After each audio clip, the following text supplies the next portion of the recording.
Hello, this is Arunava Chaudhuri and you are on my YouTube channel, Arunfoot.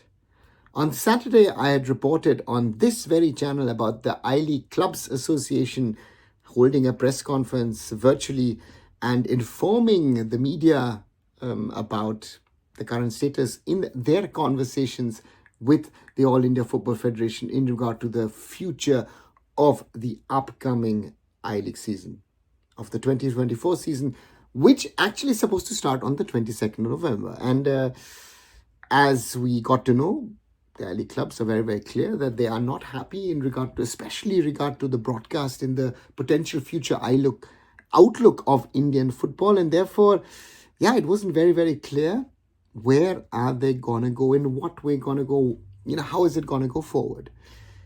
Now it's the AIFF versus the I-League clubs.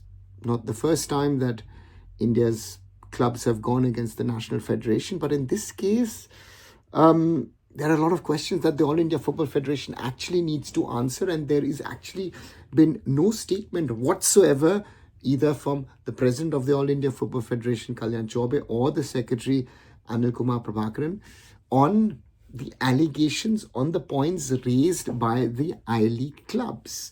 The first one, of course, was and is broadcasting. It's been reported that Sony was interested to put the I-League onto their sports channels.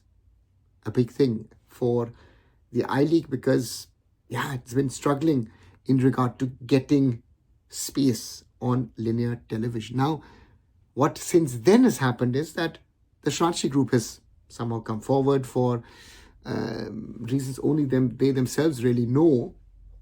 They bid for the rights and they bid for the rights to broadcast the I-League on an OTT platform, which could be called maybe an AIFF own OTT platform. Even I am not clear. I'm not sure what it was supposed to be. And then, Shrachi launched their OTT platform, highlighting that they would be showcasing the I-League, the Indian Women's League, Santosh Trophy, the Senior Women's National Championships, as well as the Calcutta Football League. So that's what is out there at the moment.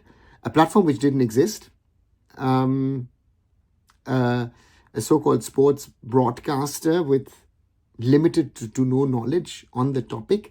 And therefore the clubs came forward and raised this topic. Says, guys, we had Sony, we had one of the biggest sporting broadcasters in the Indian ecospace willing to show the matches.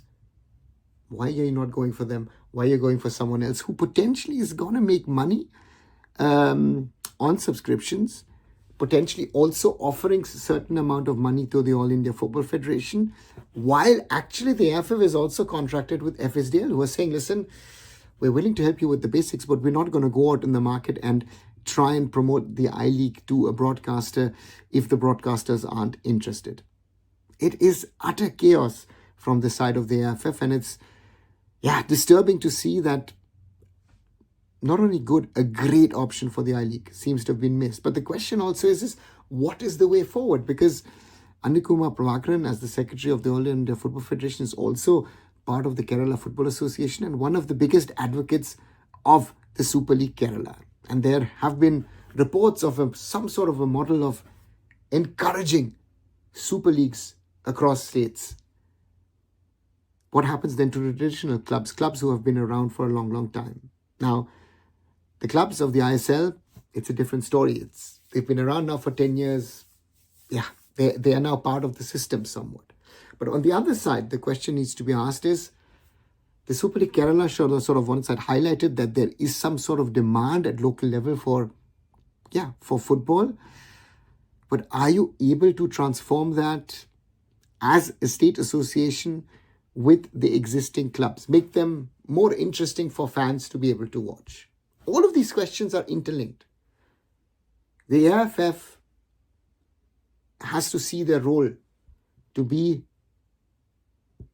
that of a facilitator, of a federation who on one side takes care of the national teams, and I say teams, men's and women's, boys and girls, senior and juniors.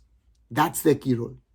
On the other side, it is to give the framework of how football should be structured in a country like India.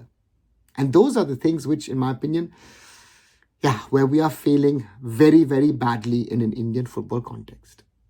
The question now is, does the AIFF realize its mistake? Does it go into a dialogue with the I-League clubs and sort this thing out as soon as possible? As I was recording this, there wasn't any solution on the horizon, or there is any, end to this stalemate. So the question is now for the AIFF, how can they go to the I-League clubs and present them with something with which they can be happy and are willing to play? That's the solution, the only solution in this matter at this moment. Otherwise,